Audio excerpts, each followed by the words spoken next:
Kimia pe sengo e ingela na mabota na bino banso bayi kongomani bozali ebele à travers le monde entier pour nous renouveler biso confiance na bino na chaîne na bino CML 13 télévision to kotani susu na manaka na bino libre débat 1h15 d'échange o esengeli to sola mai actualité politique peto yeba ba vérité autour ya ba contour ya ba sujet important o ezali ko préoccuper bayi kongomani de partout bozali na banda kona bino pour nous renouveler biso confiance na bino yayambo breaking news rubrique na biso ya libre débat à Tongo Lelo, ezali était siège ya boulevard du 30 juin, il y a fondation Musée Laurent Désiré Kabila, ezali qui visité, perquisitionné Nabutu par des hommes en uniforme non autrement identifiés, Nangonga Lelo, ba beti même ba policier au badaki commis à la garde et puis ba dingi koye bati nani ne bakeyi koluka ko perquisitionné siège ya Musée Laurent Désiré Kabila, est-ce que ezali ko sapete image ya héros national Nangonga Lelo, pourquoi ba pratique ENA antidémocratique et zongi susu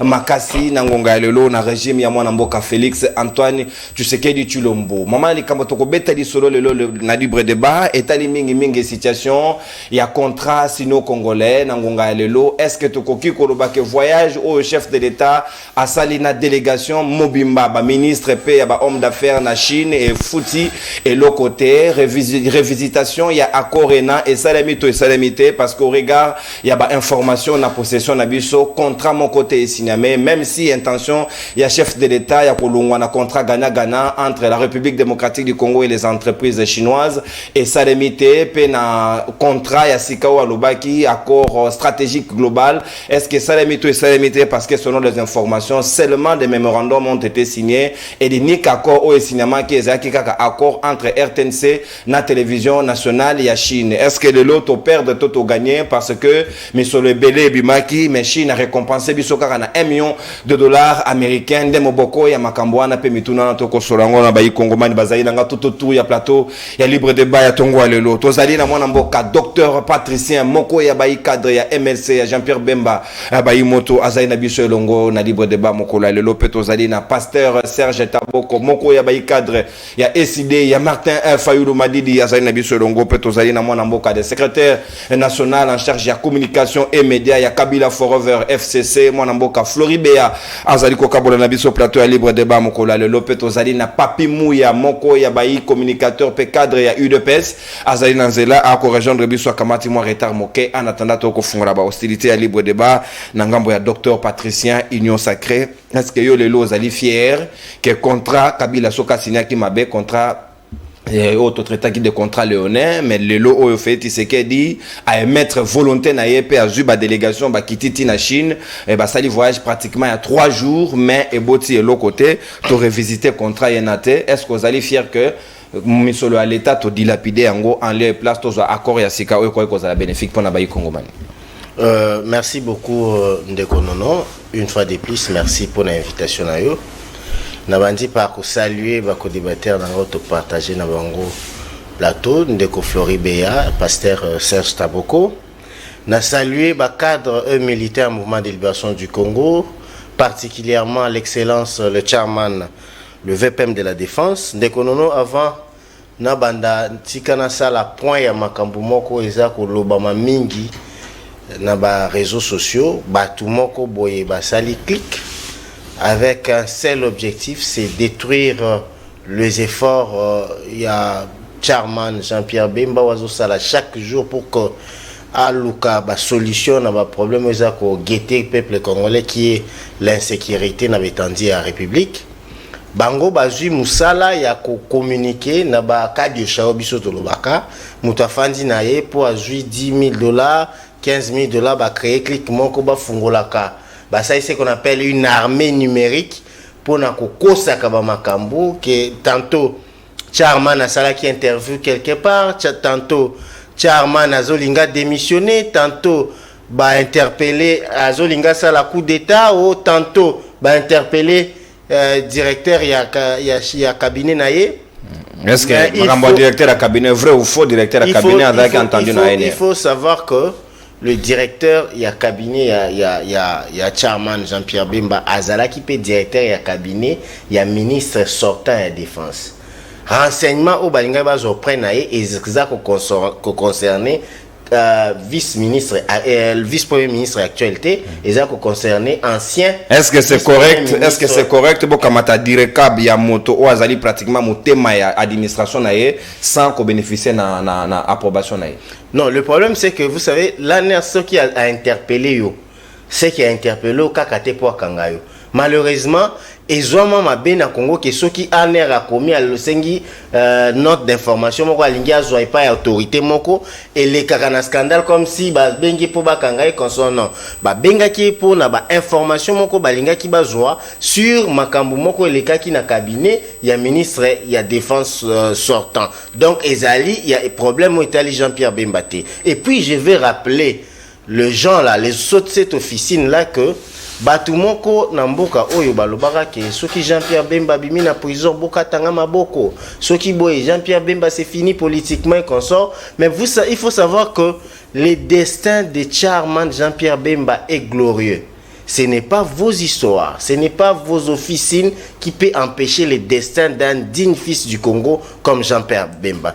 Parce qu'il y a un auteur qui a dit que le combat face au destin, on est toujours perdant.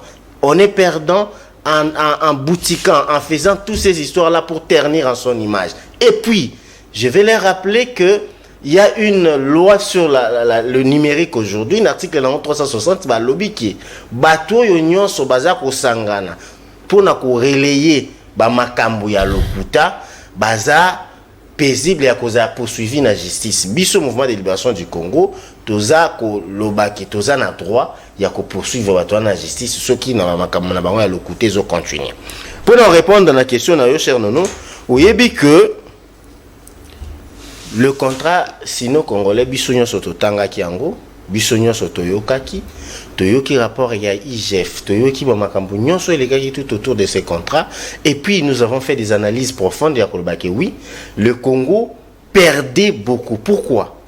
Parce que la Chine, depuis la signature de cet accord en 2008 et puis l'applicabilité en 2016 si je ne m'abuse, ezalaki que parti ezalaki contrat mine contre infrastructure ndenge libellé nango lobby et lingi kolobaki de plus en plus bino boza ko zoba mine na biso par ricochet il faut bozongi c'est la biso ba infrastructure ezalaki clairement décidé dans le contrat mais malheureusement tout ça li constat aux ezalaki amer que bango déjà basi bazui plus de 10 milliards de dollars ya gain. Mais le Congo n'a bénéficié que de 822 millions de dollars pendant plusieurs années pour vous dire que, alors que le fait que Bango Bazoua qui déjà 10 milliards de dollars, nous devrions avoir déjà à la hauteur de 6 milliards de dollars d'infrastructures. Mais tant que IGF a eu ça le rapport naïe, il a dit que cette histoire-là n'a pas eu lieu. Biso tozaki ka na besoin de matériel, l'argent comme cacheté. Tout ça qui n'a pas argent comme infrastructure. Nous devons avoir des bonnes écoles, nous devons avoir des centres de santé, des hôpitaux généraux, des routes, des desserts agricoles, babilo ou aminene. Oh, il faut ezala na hauteur il y a 6 milliards. Malheureusement, tout ça qui en côté. En regardant tout cela, l'IGF nous a même montré que où les contrats on a bénéficié d'ensemble les Congolais et bénéficié d'un individu mokoboy. Pourquoi? Parce qu'il y a des individus qui raisonnent tout autour du contrat pour créer la surfacturation, pour créer pour profiter de la bango. Félix Tshisekedi en arrivant au pouvoir, il a encore bien relié le contrat. Il a dit non, nous perdons dans cette histoire ici. Comment nous allons faire? Nous devons aller vers la Chine pour leur expliquer que le contrat avait de très bonnes intentions, mais l'exécution du contrat n'a pas rencontré l'attente du peuple congolais. Parce que le contrat là, oui, bien contrat du siècle. Ah, on a TV, Jean-Marie Kassamba, la biso déjà, ndenge ville à Kinshasa, Kokoma, on métro, Kobanana Kitambo, Tina Gare Centrale, et qu'on sort. Vraiment, ngai na bande komona espoir na contrat. Mais quelques années après, IGF a eu la Kisabiso, ce n'était que des bluffs. Ce n'était que des faits d'artifice, ce n'était que des hérésies. Mais maintenant, le président Félix Tshisekedi est allé leur voir pour leur dire non, regardez, nous devons aller vers une autre direction. Il y a qu'à signer un contrat stratégique global. réussite nango ezandengene bato baloba que non a échoué il fallait qu'il pas revisiter contrat et consort. Mais est-ce que ce contrat stratégique global ezalaki signé na voyage au Bassin na Chine? Non, le problème, le président, je sais pas ce Bolanda qui interview naé, il a dit qu'il y a eu des préalables. Les préalables, c'est que l'ambassadeur, le nouveau ambassadeur chinois doit d'abord être ici et puis à lettre naé, il y a accréditation, il y a créance. Après, directement ce qui l'ambassadeur chinois a dû lettre naé à créance, il y aura directement des commissions, la commission mixte de Chine, dans la République démocratique du Congo, pour nous solo là, pour nous quelle est de la manière la plus gagnante pour les deux parties, il y a qu'organiser et puis il y a qu'obongisa contrat. Pour vous dire que le voyage du chef de l'État n'était pas un voyage vain, et d'ailleurs voyage moko oyo et quoi apporter l'oko moko de qualité dans beaucoup d'habitude. Mwanamboka, docteur patricien MLC, Sikawa, pasteur Serge Taboko, est-ce que tel que non Césaraki et Salemi Awa depuis que chef de l'État qui une délégation Mombimba, ministre Bakei, on croyait que Mbalamo Barosong et la son contrat c'est quelque chose bénéfique pour Nabayi Congomani, mais fort malheureusement, Bazong a une promesse et puis Balobi na bango et Sengeli ba patienter accréditation et ambassadeur n'engin docteur Aoutou Goloba tout à l'heure. Est-ce que nous sommes sérieux envers nous-mêmes? Bon, merci beaucoup. Yonde vous allez pas trop Awa mais sinon bango oyo signé qui contrat zali wana o pas na contrat zali ba onde ba ko so biso to esima mais ko la popesi biso maloba tika to ko kaka koloba na koyoka ndeko na ngai monganga ezo sala pasi pena mawa bon on y moto soka ye peut-être ko sala boto benga ka moi biscuit commentaire pour makambo na ye to ko kota yango te mais biloko mususu zali ko sala biso pasi tika to ba mwelo ko moko mukena o makambo ndeko ba abande koloba na ko pesa yo conseil pe bande ko nyonso bazali ko soutenir Kulutu Bemba to bazali ko soutenir ndeko Félix ceux qui bolingi qui va critiquer binoté bokena ko sala bilanga bo sala ba société privée na bino personne ne viendra parler sur vous ou ceux qui va leader na bino bazana ba destin ce bana makambe belé bozolo bawana mais si vous levez l'option ya ko s'ingérer ou soit kondima même ceux qui butebi na lolenge ni bokoma qui on a de la manière illégale ya ko gérer bazo benga chose publique ou ezali pour un intérêt commun. Ndeko yeba que en démocratie principe c'est aussi il y a aussi un principe qu'on appelle le principe de contradiction, c'est-à-dire singeli va contredire bino va critiquer ça positive comme négative. Il y a aussi la participation, il y a souverain primaire wazali peuple parce que bozali redevable liboso ya peuple wana mbongo bozali kokamba ezali ya binoté.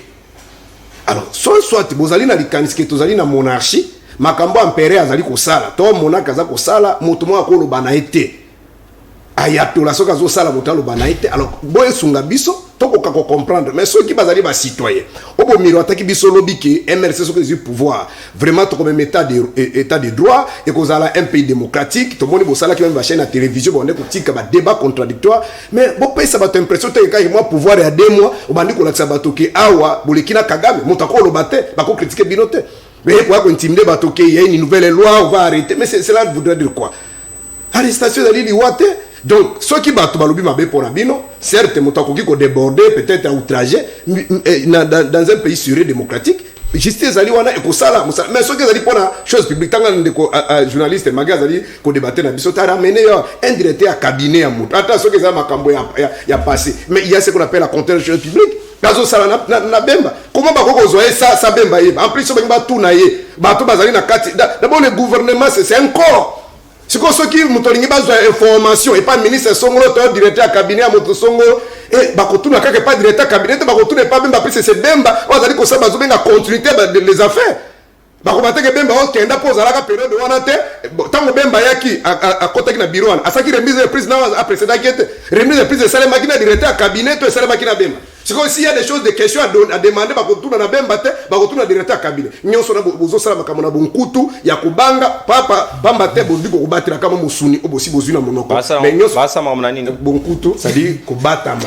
Mais ba yebi ke peuple a yebi.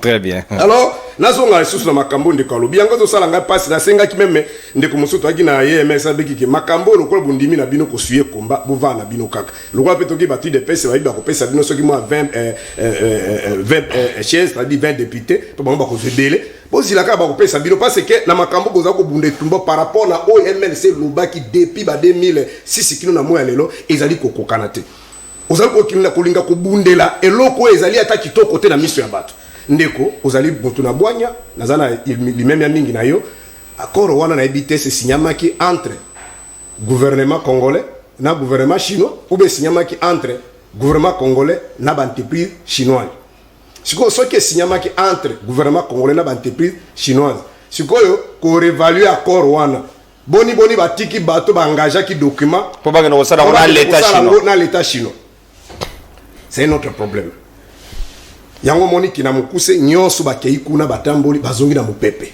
bazio loko moko te parce que ebongaki nende ko IDPS d'abord azala lo ata parce que tozo e bakutu te projet de société pe vision nino bango bazali nango ya gestion ya mboka toka ki bayebisaka biso bazali soki ba socialiste mende kotene tozali ate pato pesa bato leso mais na ngambo lokola biso par exemple ya SID na koloba mwa muke na kati ya vision na biso ba projet de société tozali nango tozo benga investir dans l'homme mais na kati ya ko investir na kati ya mutu tozali no tozo benga ba pilier na kati ya pilier les amitano mais na koloba kaka moko toza d'abord ezali citoyenneté ezali impact pour le développement tozali na socio-libéralisme tozali na ozo benga bonne gouvernance pe na réconciliation mais na kozwa juste troisième pilier o ezali socio-libéralisme elingi koloba ete soko tali ba penseur o ba développer ki na ba courant de pensée ba capitaliste na ba socialiste o mona kende ko na biso lokola Karl Marx eloko nina bandaki ko promouvoir to bandaki ko senga na kati ya socialisme abandaki ko boye bazo benga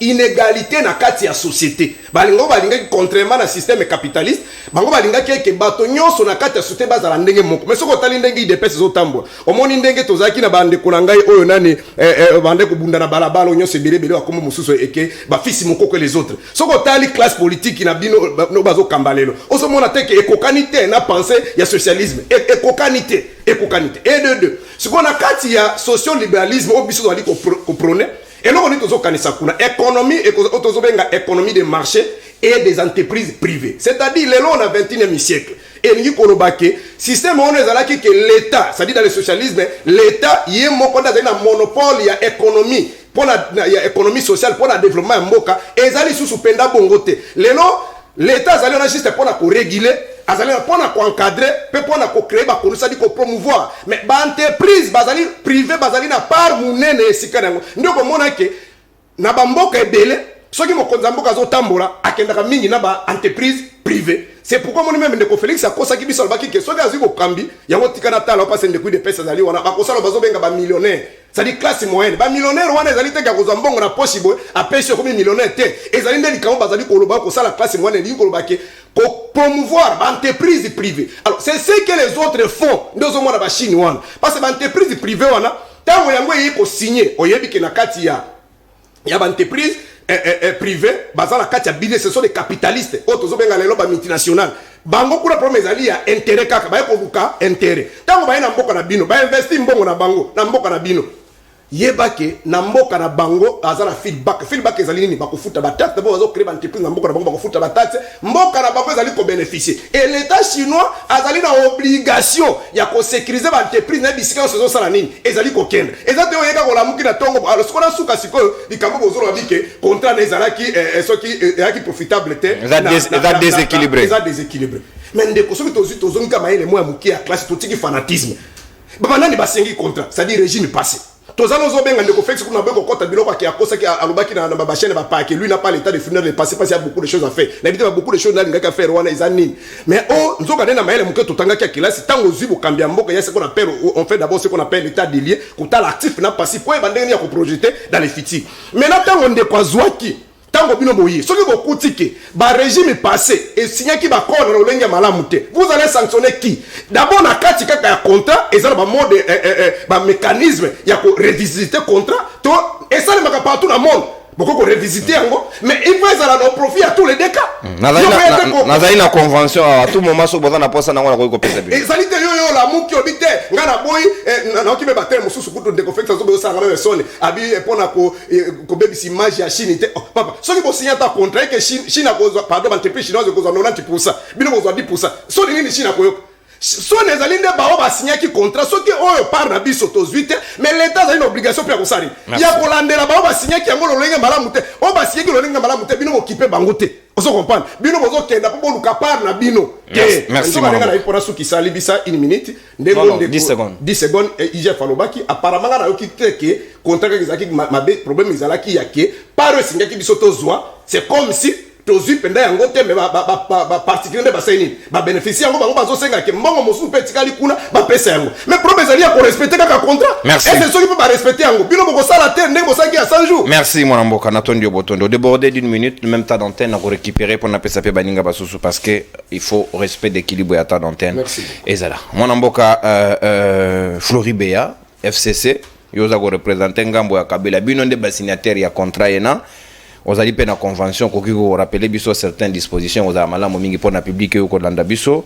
est-ce que le lot balobi bino bo sous-évaluer qui ba matière première na biso bo pesi yango lo la troc biso toza plus ba perdant que ba gagnant na kati ya contrat liboso parce que la RDC ne devrait gagner que selon les contrats 32% et les 68% na bénéfice ya Chine. Est-ce que yangonde partenaire oboyelaki biso ya gagnant n'est-ce pas que Félix Tshisekedi était en droit ya koluka ko revisiter contrat yena parce que ezali très bénéfique na ngonga lelo pour les Chinois et non pour les Congolais.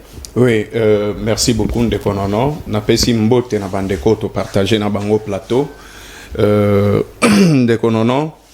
À un certain moment, je me demande, est-ce que nakati ya régime oyo ya ndeko Antoine ba homme sérieux ba koki kozalate régime mobimba to kozalaka kana batu bazosala ba aventure ba irresponsable, je me demande ça veut dire quoi. Au monaki test moko euta ko salem na IEC ba bengisi ba congolais basala ba test. Mais pourtant, il s'avérait que bazalaki déjà na liste na bango. Ya ba militant, ya UDPS, ya ngomoni liaou akembangu ko signer ko affirmer lisusu adhésion na ye na katu ya UDPS. Pourquoi est-ce que bokoki ko benga peuple congolais? Batu ya mayele oyo batanga ki classe bien, baye e beranda na liaou na liste na bango ya bato ya IDPS donc basali ga scénario est-ce que yo zana belément de preuve démontrant il s'avérait parce que bato basali ba test wana bazo confirmer ba pesi biso ba élément pour tout lobela yango et ça bien té parce que le pays ce n'est pas l'IDPS bacha l'homme qu'il faut à la place qu'il faut naye ndeko Antoine voyage naye na lobaka yango ndeko Antoine akokaka mulunge ya Congo te. Oh. Tellement qu'il a passé tant na union son na Belgique. A mon que Congo est na chaleur na niveau mongo o ya supportaka te de temps à autre il faut qu'il y ait moi poto a comme moi Chine moi climat wana moi ben ezala moi teinture mais au bénéfice il y a avion na tourisme oyo ye moko atalaka tomoni ba photo ndeko Antoine azo expliquer ba chinois Chine kolekana ba chinois o bafandaka kuna na ebite soki eza lupango akendaki kosomba to eza nini. Comment est-ce que RDC a requis ko dépenser 5 millions de dollars pour un voyage pour bisoto bénéficier na 1 million de dollars. Chine kabel bisoka 1 million de dollars ya pamba. Pourtant waze kwa yemba nzembo moko alobi est-ce qu'il faut ko kende ko landa nyongo oyo mbongo à transport il faut les kango na ebele. Vous dépensez beaucoup pour bénéficier 1 million de dollars. Ça s'explique comment? Nabandi siko analyse ya makambu revisitation, ce n'est pas quelque chose inventé par M. Antoine. T. Et un article 18 il y a convention oyo. L'article 18 il y a convention, je peux lire bien que timing est rozala mouké mais na rozala de toute façon. On a plus de 30 secondes. Ouais. Na article 18 Balobi, afin de garantir la bonne exécution du projet de coopération, les représentants du groupement d'entreprises chinoises et ceux de la RDC se rencontreront chaque année au cours du premier semestre et à l'initiative de la partie la plus diligente pour rencontrer peut avoir, les rencontres peuvent avoir lieu à Beijing ou à Kinshasa. C'est-à-dire, chaque 6 mois, les Chinois babandaki ko exploiter minerai na 2016, na 9e mois. Déjà, à partir il y a 2017, na 5e mois, il fallait ça la première évaluation. La question, est-ce que ça les maki oui ou non? La réponse est oui, et ça les maki en 2017. Mais est comme en 2018, et qu'on ça les maté parce que tu allais déjà dans la période électorale. Oh, et ça là qui Ndeko Antoine a comme en 2019. Et puis, il faut qu'on souligne, Bandeko Baye Bakenon, si commune au Tolobaga, ni j'y vais minier au Tolobaga, et les entreprises y a ba chinois te. Et les entreprises na biso ba congolais, au ba chinois baza comme ba actionnaire. Na pari ya munene oyo ba yaki nango, pour ba bénéficier na un article 3, ba bénéficier na 68%, biso to bénéficier na 32%. Mais laissez-moi vous dire que na ba contrat minier nyonso oyo to signa. Contrat ya malamu oyo RDC a signé sur le plan ya revenu et belé et ça contrat chinois. Parce que nazana convention ya Tenke Fungurume, nazana convention ya Rwashi Mining, nazana convention ya CMK Mining awa. Bino ne bosinegi ya c'est normal oui. Non, misusu ana c'est Mobutu qui avait signé. Très bien. Avec Mobutu na Tenke Fungurume, la RDC bénéficiait de 6%. On a américain. Il va américain. Il y a revenu. Oui. Et sur la faisabilité ou sur la convention, et l'Obama qui peut que l'on comment que non, il faut battre une infrastructure, chose qui n'a jamais été faite. Et on a plusieurs fois na Katanga wana na mona yangote.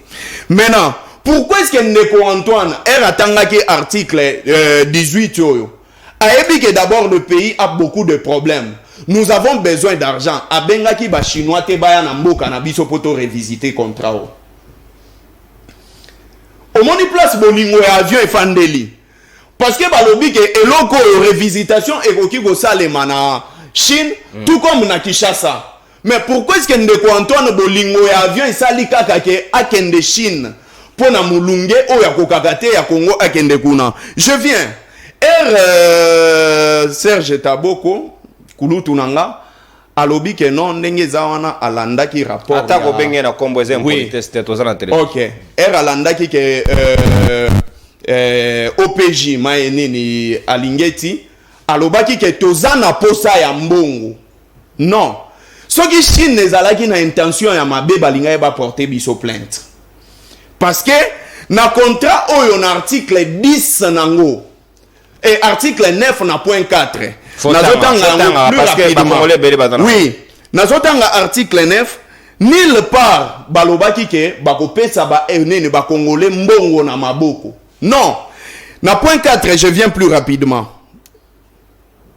Point 3, excusez. Balobi nonobstant la disposition de l'article 9.1, après que les droits et titres miniers prévus par l'article 4 de la présente convention de collaboration aurait cédé à JF Minier à condition que JF Minier constitue sur les droits et titres miniers les groupements d'entreprises chinois, mobilisera et mettra en place les financements pour la réalisation des travaux d'infrastructure les plus urgents et dont les conditions de réalisation sont remplies.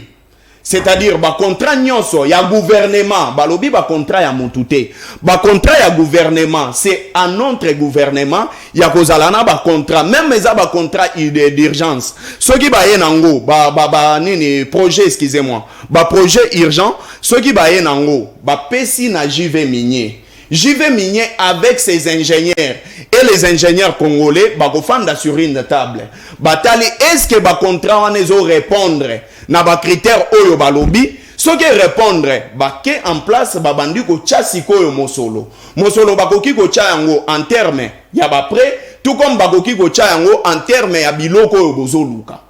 Et c'était pourquoi Joseph Kabila ne voulait pas que mbongo eleka na maboko ya ba individu parce que toyebi comment est-ce que mbongo na biso e fonctionne na ba détournement. Mbongo na biso ezali.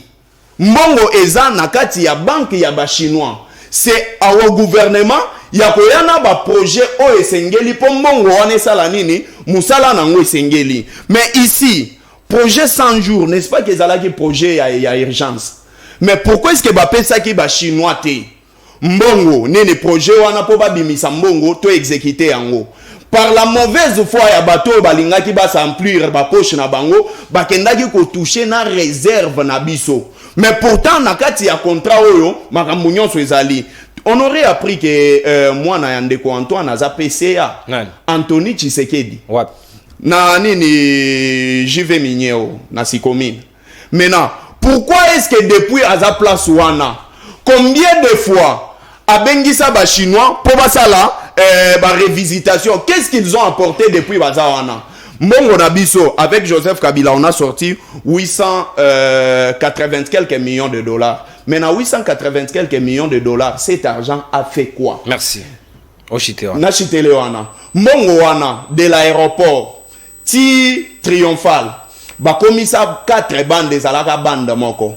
De triomphal, ti na 24. De 24, hein, nin mola. Ti nini du 30 juin. Du 30 juin. Ti ngaliema. Ezaka kana 800 quelques millions. Route nationale ya Kikwit, Kinshasa.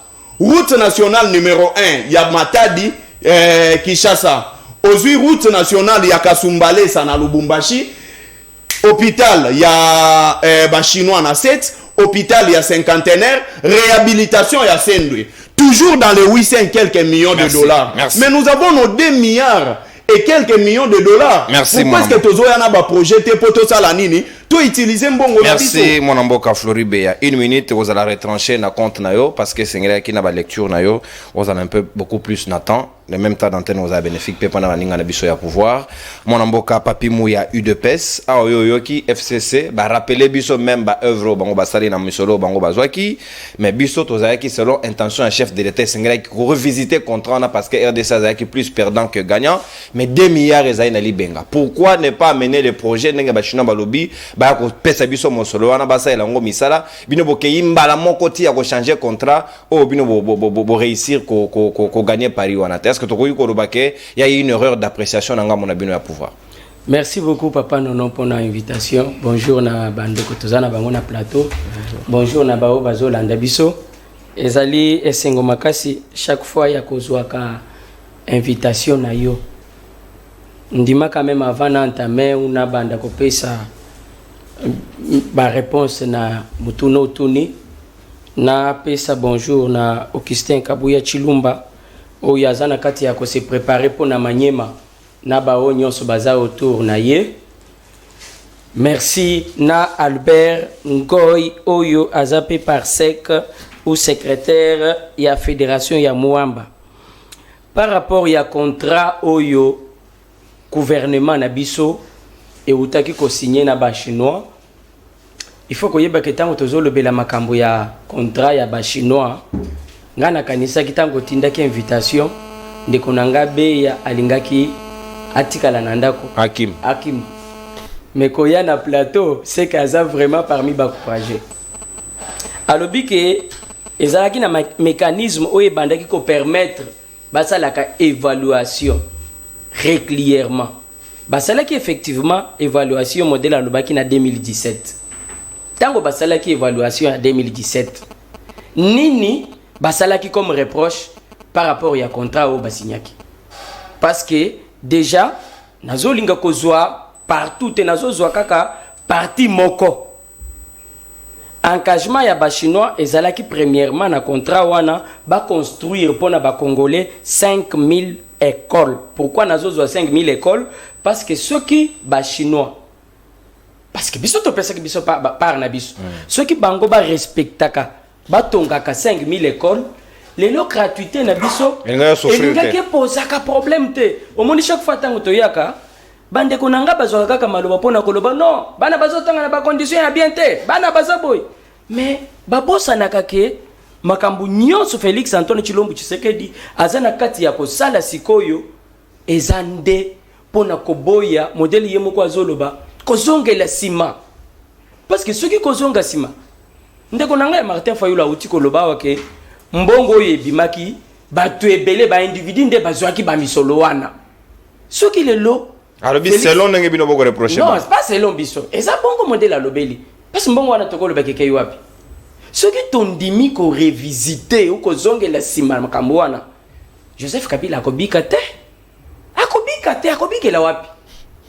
akobika wapi parce que c'est lui qui était président de la République na moment wana soki tolobi tozongela sima batu nyonso zomona ya PPRD oyo moni lelo bakei bazomata bazokita na mituka mais bakokanga bango kaka bande kona biso ande bakoya parce qu'à chaque fois o bazokanga mutu oyo aza na opposition pona bango eza Félix Tshisekedi mais ba yebite que eza na mibeko il faut te respecter donc likambo ya contrat chinois il ne faut même pas que mutu moko ya mupanzi ya Joseph Kabila azwa courage ya kolobela yango bango il faut bakangambanga balala parce que c'est pour la première fois au moni président de la République a eu délégation nyonsa kei alobito vanda bon bino bolobi bozo ya na Congo pona to travailler to za la partenaire souci na biso eza bino bo gagner biso pe to gagner souci eza te to yokani biso nde bakolo mabele bozo ya pas na biso sur les 100%, je prends un exemple sur les 100%,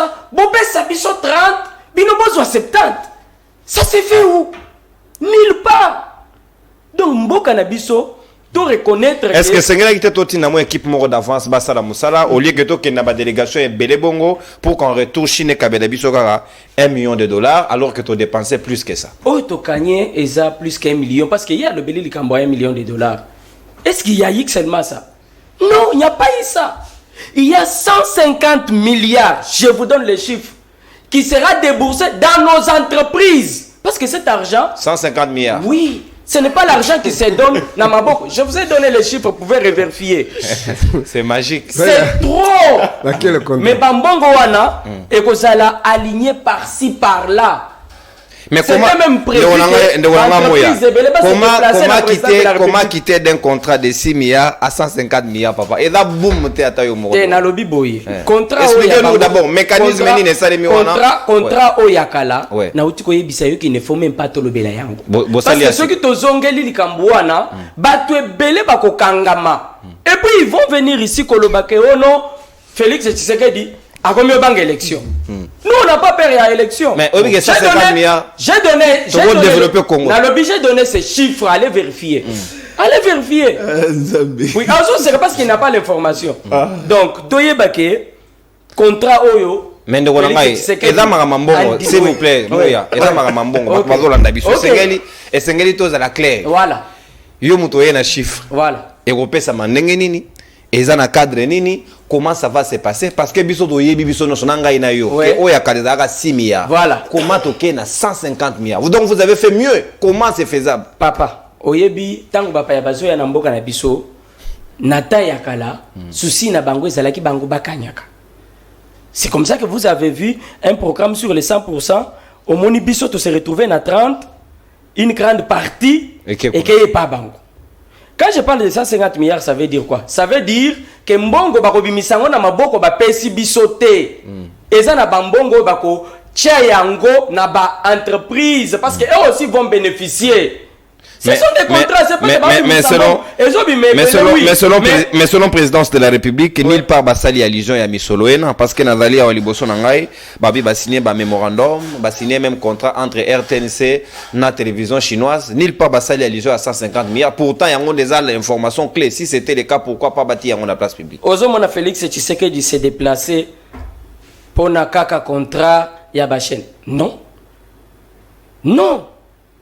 Topesa tanata contrat na bango o bango ba signaki kala to moni eloko pesité to za biso nyonso a très sûr même ba o bazolanda biso na ndako il y en a qui peuvent s'énerver et pesi eloko ni ne pesi eloko moko te na contrat wana eloko te na zui kaka na zui secteur moko na kati wana c'était prévu que bango batongela biso 5000 écoles. Je prends les écoles parce que biso toye na gratuité tango toye na gratuité c'est que ceux qui ba nini wana ezala respecté tolinga ki to uta ba école sur base ya ba école wana bana na biso nyonso o bazana ba province nyonso balingaki batanga na ba condition ya bien mais bakoka kité ndeko be yeyo soki akositele biso 3 écoles o ezalaki construite akosite yango te akosite te donc totika peut-être parce que Malobe pesami il faut dire de n'importe quoi non il faut au contraire encourager et féliciter Félix Antoine Tshilombo Tshisekedi parce que tout ce qu'il fait il le fait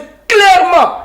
Et puis c'est envie et sûr de tout le monde. Est-ce que vous avez déjà vu 150 milliards. J'ai dit, vous avez déjà vu Joseph Kabila. Joseph Kabila s'est déplacé avec une équipe comme ça pour aller discuter Bané. Mais peut-être que Bandoro Boya Misolamboke Kende Bele. Non, mais Babandé ko Boya était parce qu'il y a eu Bamakou et Bandé ko Salema. Bon, Nako Kende Wana Nini Tokanya. Et là, mon côté. Merci, mon Amboka. Na respecté ta, Azaki déjà na 9. Je pense que je vais récupérer. Yo comme presque na 8. Yo bomba tolérance. Na bomba gande ko. Ya ça iba lecture yango na pesa ke ba 30 secondes. Na ko respecter ta d'antenne pour que bino so bozala na même diapason.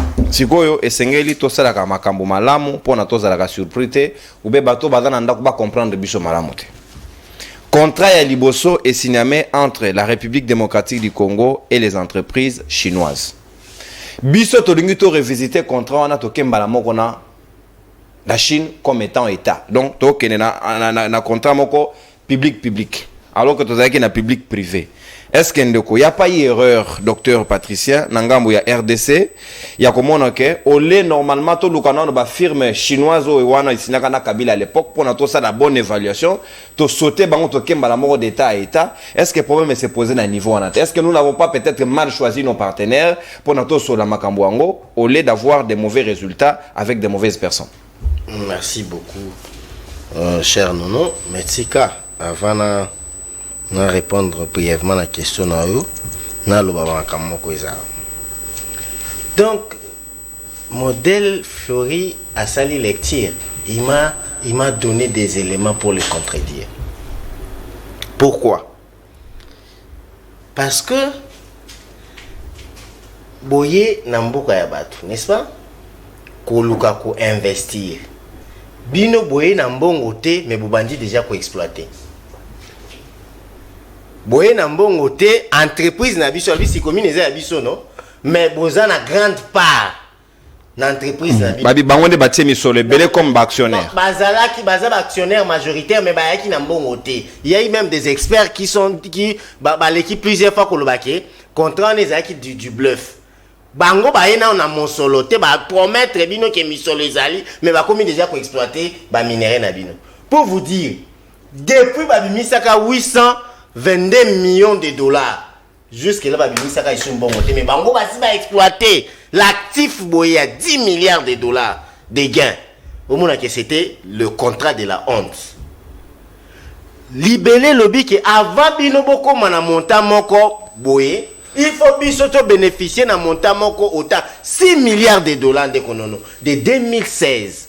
Hein? Alors, révisitation, ça en 2017. Aïe, bisabiso, révisitation, évaluation, pardon, tant que Salemaki. Hein?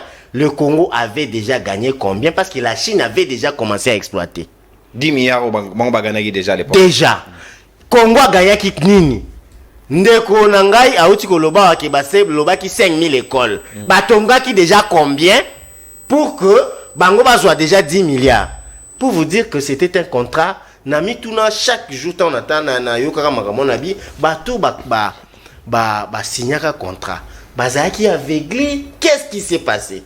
Et puis Florian Lobi balobi ki bakoya na mbongo te hein bakopesa bino mbongo te mais bakopesa bino en termes boye pour proposer un projet il vous finance les projets l'argent est gardé ou na banque na bango tu vois la honte donc toi tu as déjà pris mon argent il y a le pango na ngai olobi ke mbongo il faut opesa nga pona bongisa ndako na ngai okopesa nga na banque na ngai te mais na kiko okyo garder osu na kati ya banque na yo donc Florian Lobi mbongo na biso par rapport à ces contrats c'est tout en Chine na banque ya ba chinois.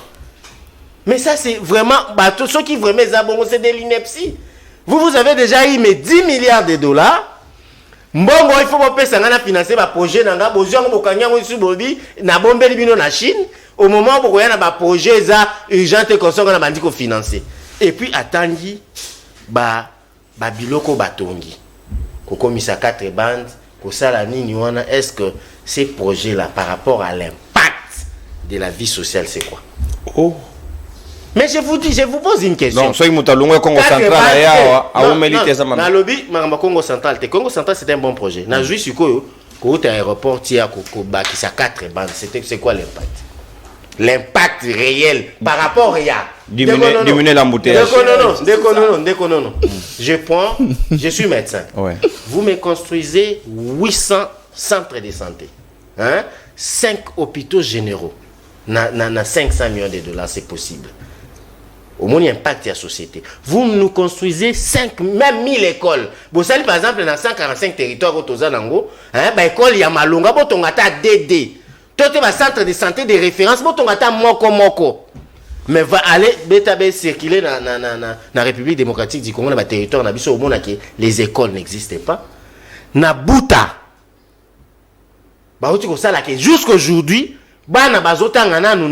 na ba brique au monde ba mbuluku biso bengo ba mbuluku brigadob ya do ba tia na bana ba fanda na village ya Mzee Laurent Désiré Kabila brigue on est obligé maman suko la couper à moi chaque jour na village ya Mzee Laurent Désiré Kabila ndele école les anono ya ndele logo école bakonga en Équateur muta ministre ya FST na école na ezana ndele na village ya héros national école ezandele omoni babeti ba kekele le bambou à côté bambou de Chine na mukolo ndeko na tangi ko donc chino ba ile biso ka bambou ndeko John Kabamba alakisa image wana na plateau j'ai pleuré na village ya Mzee Laurent Désiré Kabila nde nini wana ezali sikoyo bozui 822 millions et ça dilapidé na 822 millions na IGF la kisa kibino il y a eu des surfacturations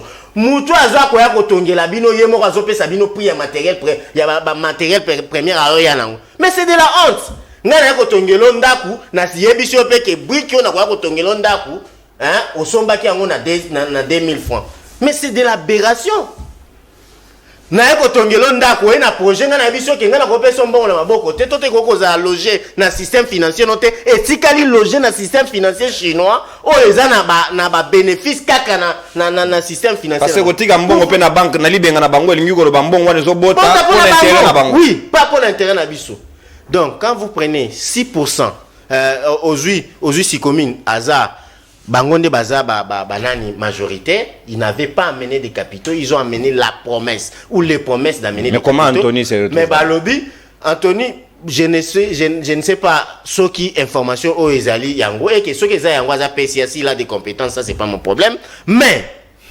chinois contrat Oyo Ndekonono, ils ont contrat Oyo et ça les qui va le contrat de la honte.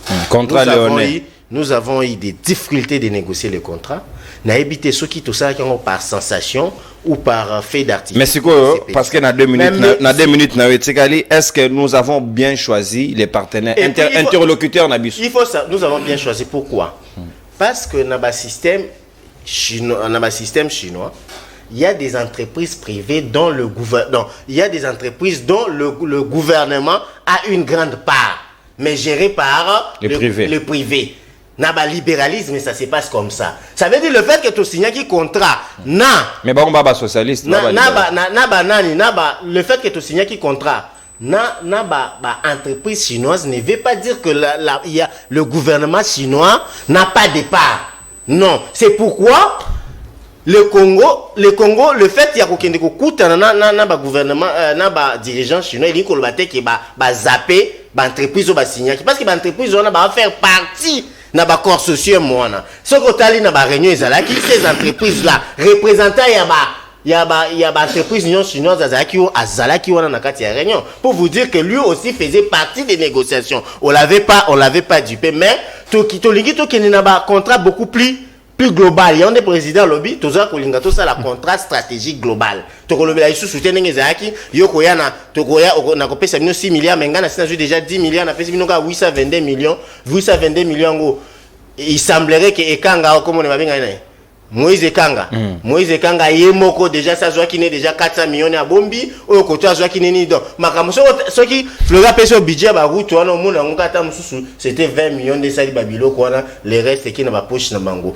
Pour vous dire que le courage que le président de la République a eu, ya kokende koyebisa bango ke nous na contrat oyo biso to gagné te soki boza encore na bambongo na biso bozongisa bambongo na biso na système financier congolais toza na ba projet yoko bando dicter biso ba projet te parce que to saka no émission moko o mutu moko yaki na liste ba biloko il faut bango il fallait batonga et ça qui déjà clair vous allez nous donner autant d'écoles vous allez nous donner autant des hôpitaux vous allez nous donner autant de kilomètres de routes est-ce qu'ils ont donné ça rien ça veut dire évaluation ya nini wana tozaka entre 10 et 12%. Merci mon amboka docteur Patricien on récupérer ta d'antenne 1 minute 30 de plus pour que rééquilibre et ta d'antenne ezala constater na motonyo so pasteur nangina be ko docteur pasteur docteur politique est ouvert même na mukuna il y a pas de problème mais sauf Denis Lé c'est parce que moralité na est bien ça n'a rien à voir avec des missions ça c'est na cadre muka est-ce que pasteur Taboko Serge yo zali d'accord que makambo ya misolo ebele boy impact na société to komona makambo zali ko changer te soki bato ya Kabila ba négocier ki bien te est-ce que ba garantie nini o bato ya feti sekedi bazo pesa na lolenge na bango ya bossa eli ya sika o kesa ke ba Kongo mande baza ba grand bénéficiaire na contrat de est-ce que to kolela sous lobité et comment soki to yebaki parce que dans la manière de faire chile gelou 100 jours to moni pe quand même que ezali ko pesa quand même solo ya malonga te o ba Kongo mande ba ko inspirer confiance. Merci Ndekonono pour mutuna na yo na réitérer encore pour la seconde fois na Ndekonanga Munganga na respect na zanango tika ko yaka nona ba plateau botikela bango na patate chaude na bango loko na bango bazwa kine mama bazai balbaki ki bokonzi wuti na kati ya kimuibi e ko sa eloko moko to tika bango ba koka kwa sa continuer ko samburube parce que moi ndeko zo luka bargima wa yo moko wuti ko lubawa na biscuit na yo lobi ba sakana bemba te bo banda ko kanga bato wuti ko lubawa ekanga asi azwi 400 millions zo mona loko ekanga zane na famille te ya zanga na la police problème ezate yo lubana yo ndino so ba lobina bemba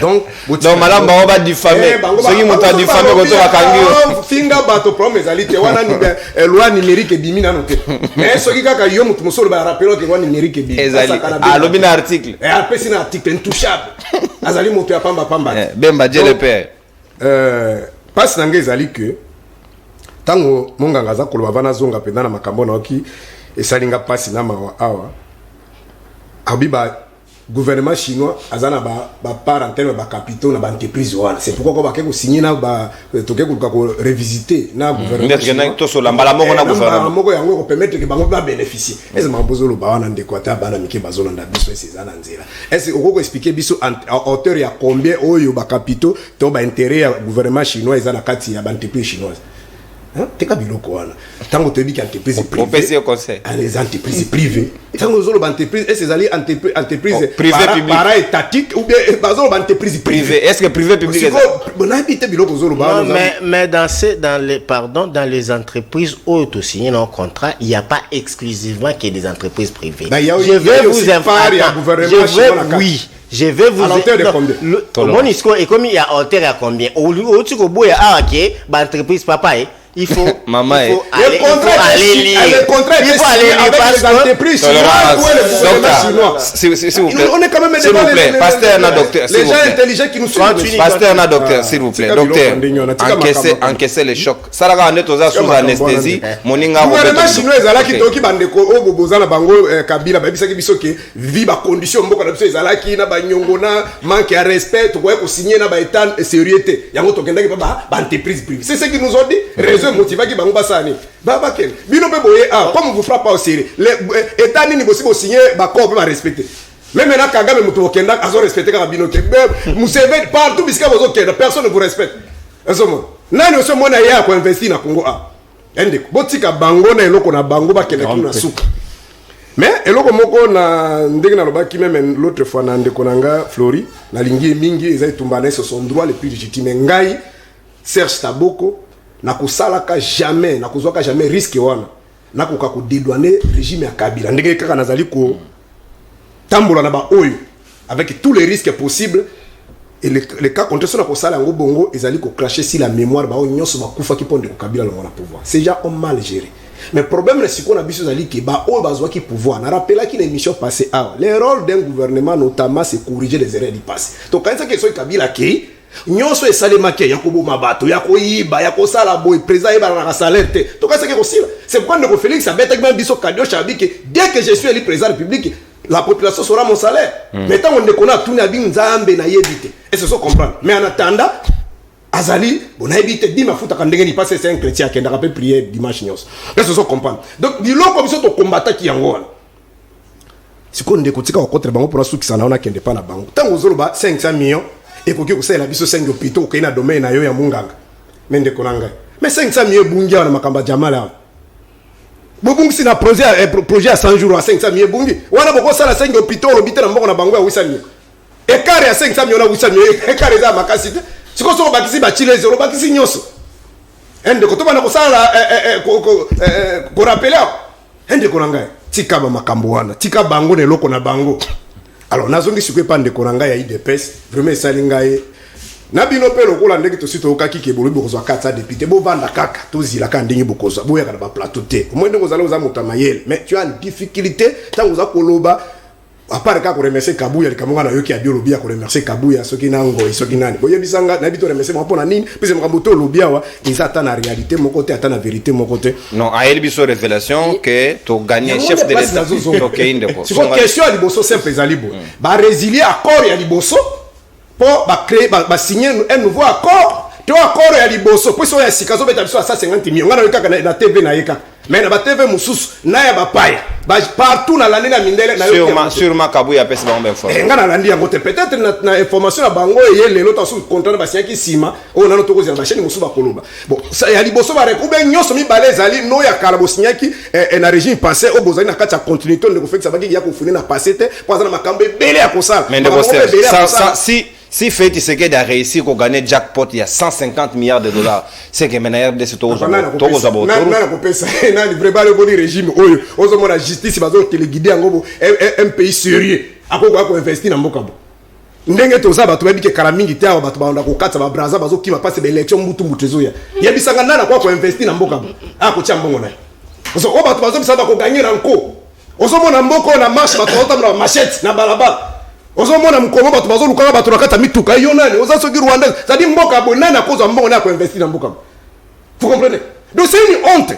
Alors babilo ko zolo bawana OK loko muso esalinga passe lobi omoni soki te baiba na kolandela makambo ele kaka kala wana ndenge ndeko Félix Alobaka Kabila na bakokanga ye même batata bolandele kasipone bato PPD belé wana bakokanga bango après opposition boko ko lela kaka bongo matata zaki na tanga karate yaki na tanga sika alors tu te comprends déjà na bino soki motaza na bino bokolandela ete yango na pesi kulutu na ngai Willy Bakonga Mbote abi grâce na Félix na bimali banda yango nazo senga na bande ko na ngai photo pesa second mandat pa ata yibi akobimana li suli banda et ce sont comprendre parce que soki bon ezali son tango akombozo loba ezo pesa ngai na pasi mingi na motema olobi susu boy président a même qui délégation à Mounene Kabila tika comme ma délégation Mounene boité a même délégation Mounene est-ce ça la logique makambozolo et c'est pour nous qu'on ko réévaluer un contrat il faut que ma délégation Mounene tout un gouvernement photo oyebite ke ndenge bato bazo kenene za misolo ezobima pour ndeko pas na salaire bon moi les alim bonga ba congolais ndeko ezali ko bima ezali ko kenda yo lobika même délégation Mounene pour ba sala nini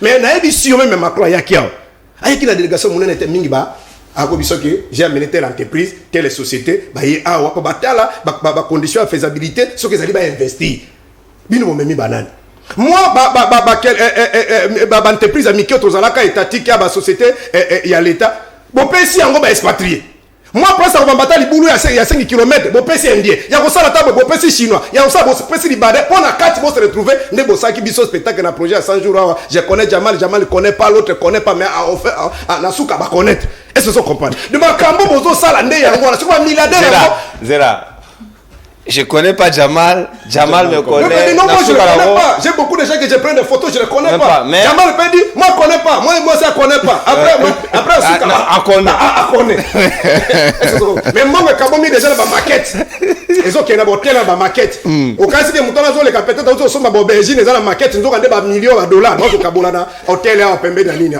donc ezali soni boy ça dit na éviter loko koloba et loko asuka ndeko alobi même docteur tu peux pas aussi dire ça aux amutamayele avec beaucoup de respect na zana ngona au moins ba pays sous-développé ko ba kaya Congo ça ka Congo te ba pays bilé à tiers monde ezali moi difficile ko respecter ba contrat ba ndeko ba sheba ba ka win gagnant pona nini parce que il faut que tala na no ba condition na zo ba te pona ba kamba bango ata lobi soki régime to parce que il faut qu'on ait dans nos conditions. Tous les pays où l'électricité est alité.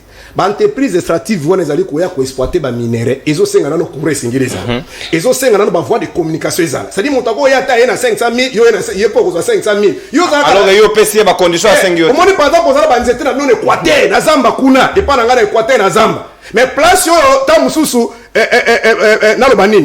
Comme ça, par exemple, dans Bandaka, pour écouter la maille. Dans place, ça demande peut-être beaucoup de kilomètres. Au moins, que les capitaux, et qu'on a toujours moins, et des équilibres qu'on a toujours. Merci, mon ambo. Tiens, c'est difficile pour tout ça, la contact, gagner les conditions. Il y a Congo, merci, mon ambo. Au déborder des 20 secondes, d'antenne. On attend du bouton. Du mon ambo, Papi Mouya, Naro Kamatayo, si maintenant, Souka Nabato, bah, signer un contrat de bosso. Parce que, tu préféré te respecter kaka moninga non et d'émotion moninga sengi et d'émotion to accorder émotion a obanga te ada mobali ala ti banga bino batu bolie mbongo tolérance moya ah so sengi émotion na accorder yoka merci tokei sika Flori Bea oyoki ndenge toko bela mamba misolo ba condition biso toko réunir te bino pe bokoki ko se dédouaner te na contrat yango ya liboso parce que même en termes d'infrastructure ezali penza na quantité au ba kongomani balinga ki te pour résoudre ba problème autozaï na yango mais vous avez quand même commencé quelque part est-ce que le lot bokoki ko reconnaître pe qu'il y a eu des choses qui n'ont pas marché otokoki ko da ki mana opeso ma otokoki ko améliorer pour que qu'il y ait davantage et tout en insistant aussi sur la nouvelle approche au fait Tshisekedi d'ailleurs a doublé, a multiplié plus que Bino imaginez qui 150 milliards et qu'on a quand même une solution de plus. Merci beaucoup Ndeko Nono. Na discipline spirituelle nanga na croyant qu'un miracle était. Ça veut dire moi je crois à l'expérience. Magambutozo solo lawa est un miracle était. OK non. On peut expliquer ça je comprends débatteur nangai que baza na connaissance na makambo oyote mais baza quand même na courage ya koleka na plateau pour na kosala nini ko débattre comme baza ba communicant ceux qui ba inviter non ba communicateur ba communicant c'est nous qui avons fait la communication bisonde ba communicant tellement que baza ba communicateur bazana bango ke soko bengisi na plateau ayebi ke CML 13 libre débat batu bako landanga monde entier fonazala ndeko ya walobi ke non il a fallu que batonga 5000 écoles convention yango na kisanga article oyo balobela ya makambo ya 5000 écoles na article nini donc contrat ezo souffrir na kanyo yo convention c'est là tolérance je respecte ton temps tolérance tokei ndeko gagnez temps s'il vous plaît ba seconde weekend ozomona kezaka diosha soki alobeli makambo ya infrastructure c'est vrai qu'il y a des infrastructures scolaires sanitaires na routières mais ici il y a pas de détails pourquoi parce que ezali kambo ya pourcentage par rapport à exploitation oyo ba chinois bazosala ezate ke non ndenge za wana bokotonga 5000 écoles ekobanda na miracle nini même yo moko erolobi yango esali yo mutu pas cité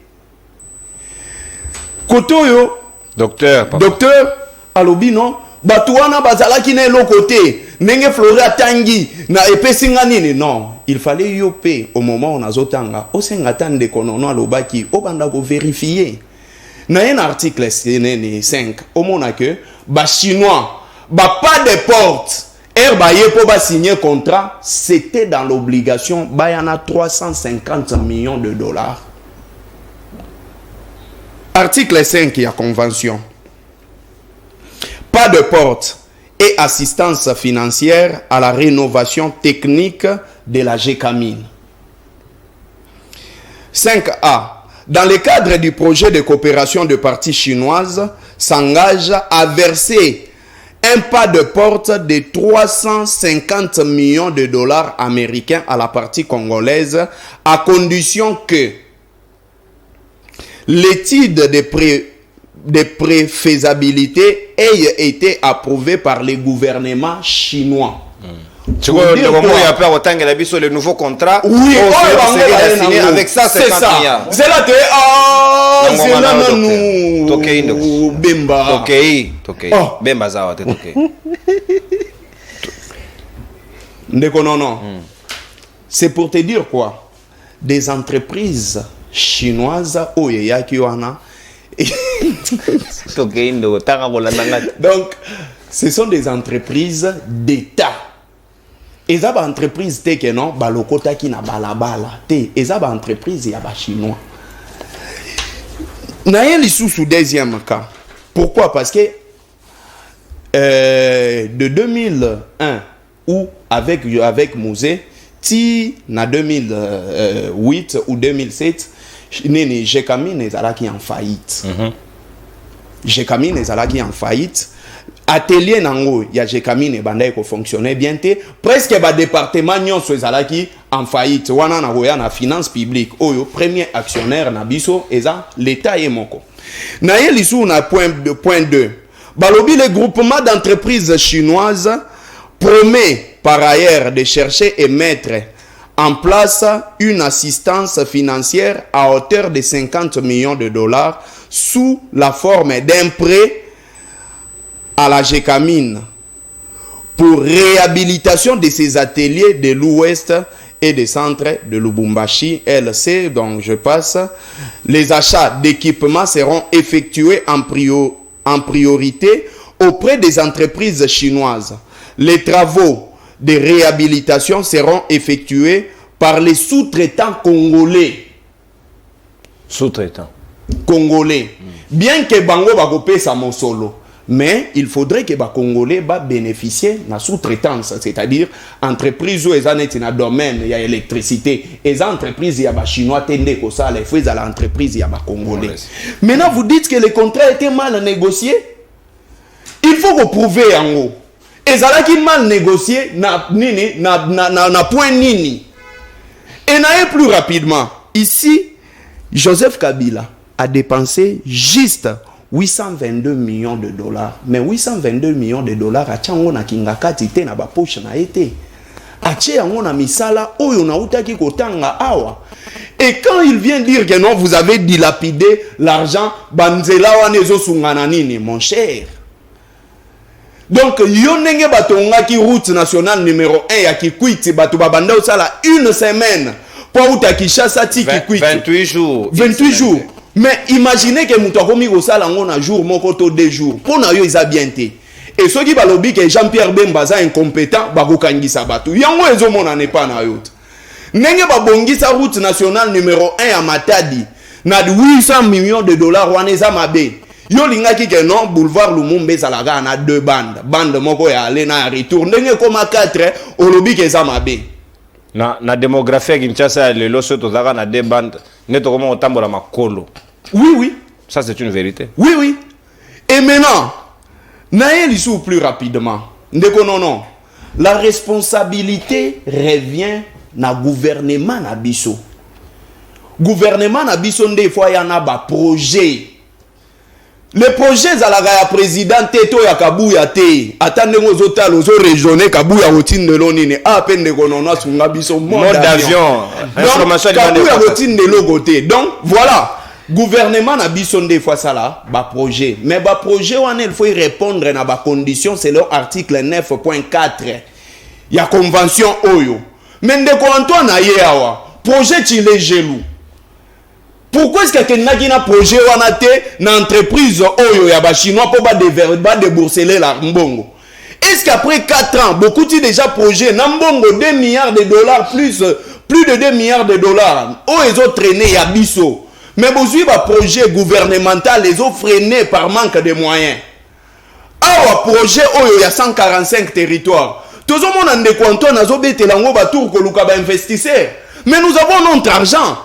Où est fandi dans la banque? Pourquoi est-ce que vous avez mis ça mbongo? On a été beau exposer un projet, beau débattre sur le projet pour makambo salema.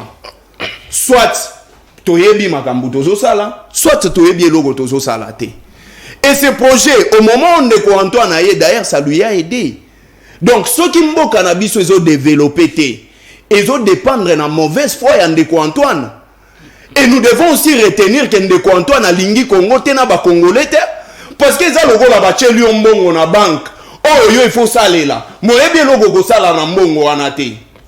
nakokende na baadage ya bakongolais te ndenge balobaka non zoba bazolakise musapi nini bomengo azotala musapi non kende na baadage wana te parce que c'est de la même manière oyo tozomonela yango zela faut tosungana baolakisa mutu to bazoba te momengo ya azotala ne balakisi azotala musapi parce qu'on a cadre non ça veut dire quoi tu viens quand même hein en tant que oyeko kambamboka oyete lokola musée to Joseph Kabila o bakutaki budget moke yo kuti budget en dehors ya budget okuti na mbongo moko mongo mupanzi c'est-à-dire que non yo bandaga ko fanda na conseil des ministres boyelanga ba projet na chaque secteur projet ezanini pas to sungelango ba congolais merci to yaki ko monawa Jean-Pierre Bemba ba photo autaki ko kangana masasi na yebite ezalaki film ya baninja bakendaki ko tourner to ezalaki acteur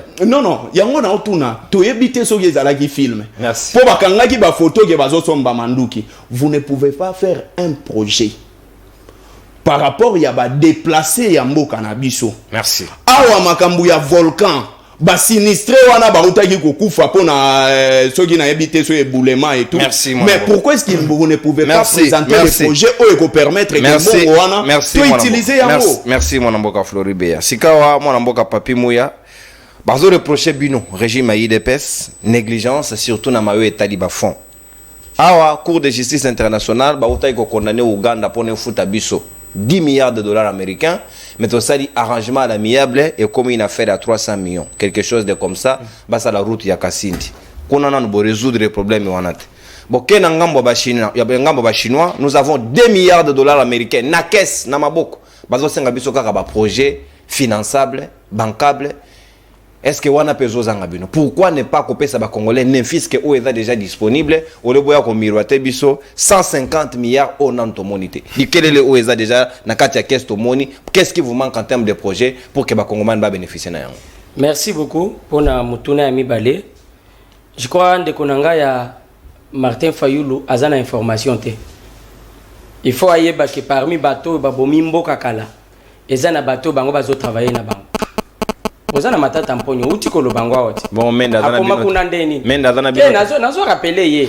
Nazo rappeler parce que Mende azalaki na projet ya kosalela ba kongomani masangu te kolona ba masangu te. Mais matata mponyo ba masangu lelo ezo matela likambo nini?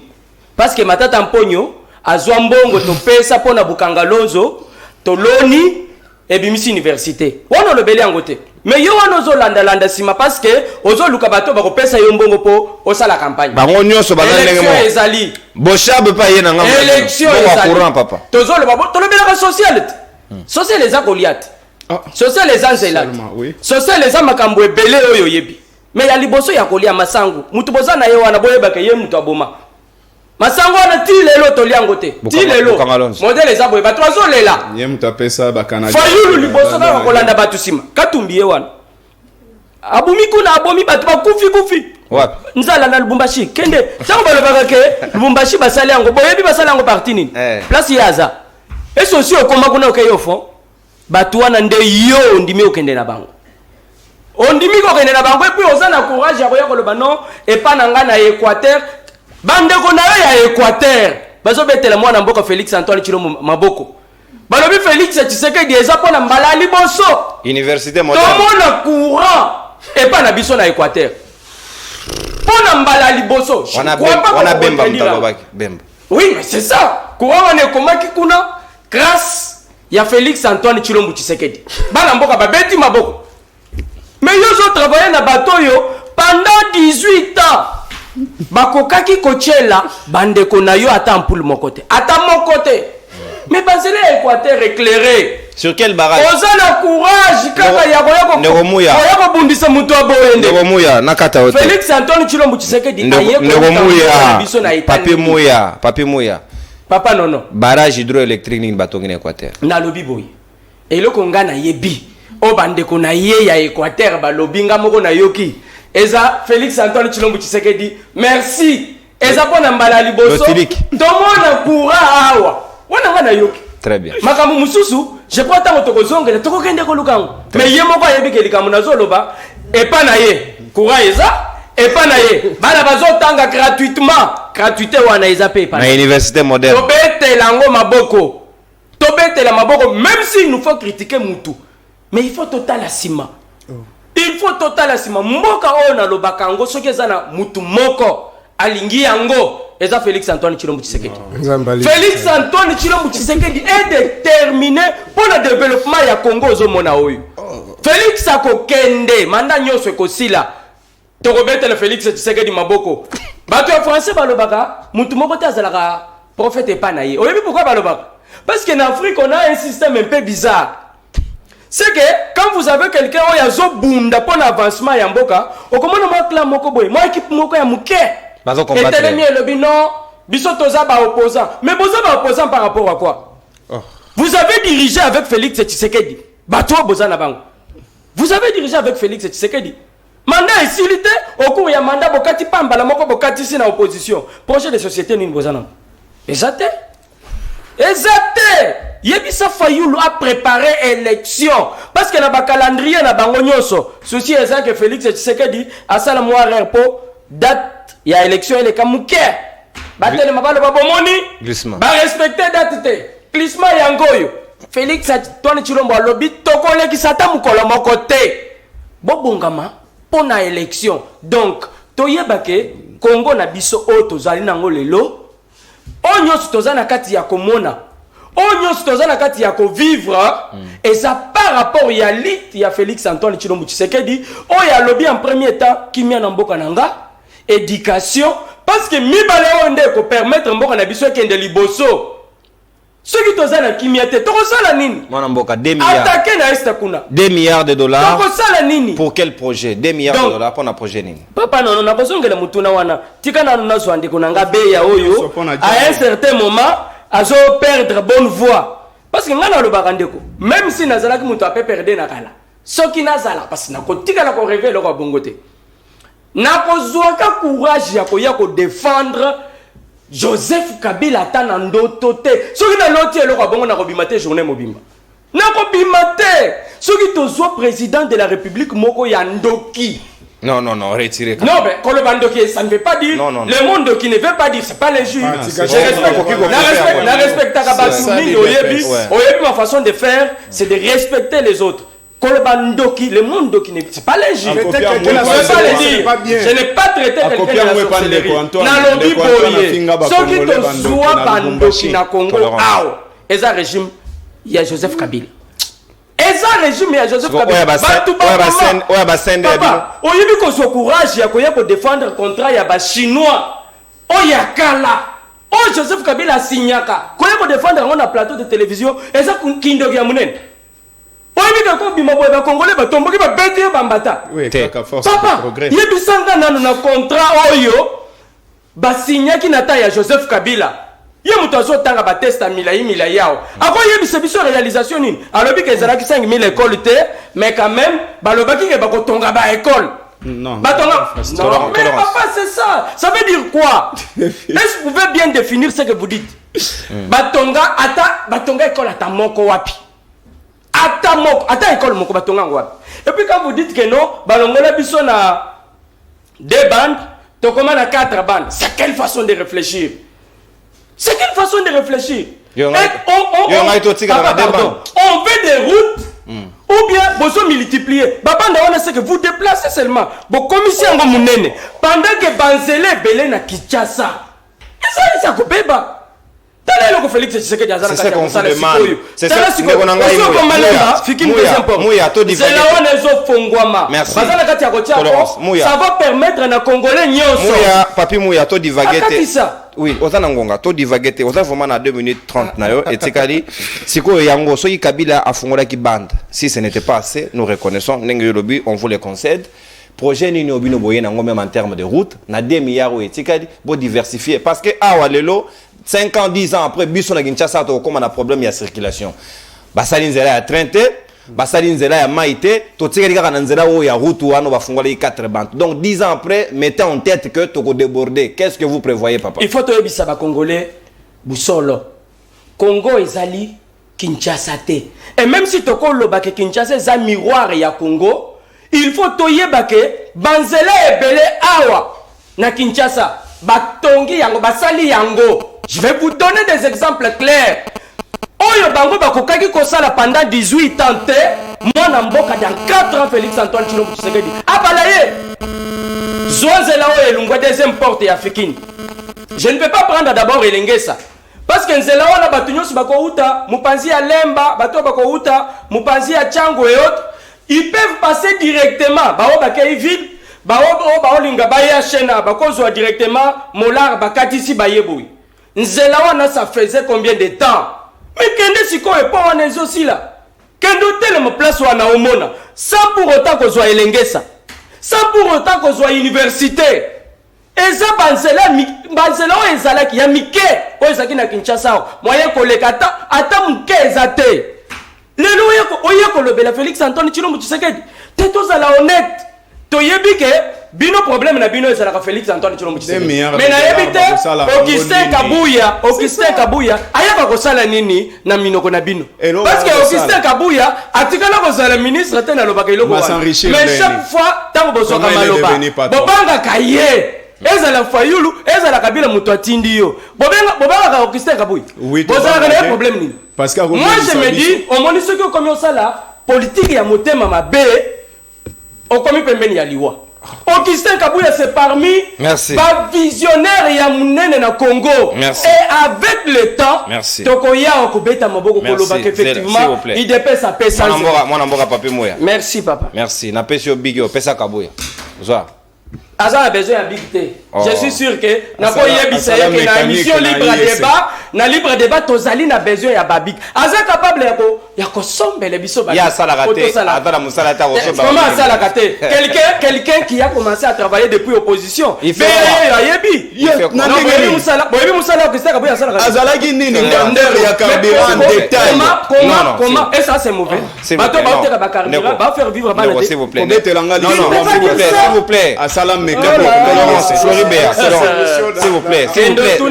On va te dire qui est Augustin Kabuya. S'il vous plaît. Kabuya, c'est parmi les éléments moteurs, c'est parmi les gens intelligents. Parmi les gens intelligents. Allez demander. Merci Ndeko. Moto assisi na IEC, doebi côté bata IEC basala. Ouais, Kende. 5 ans commerçant. Emise Sili, merci. Nathalie Bino, au revoir à la prochaine. Tokotani Lobi pour un nouveau numéro à Libre Débat. Salut.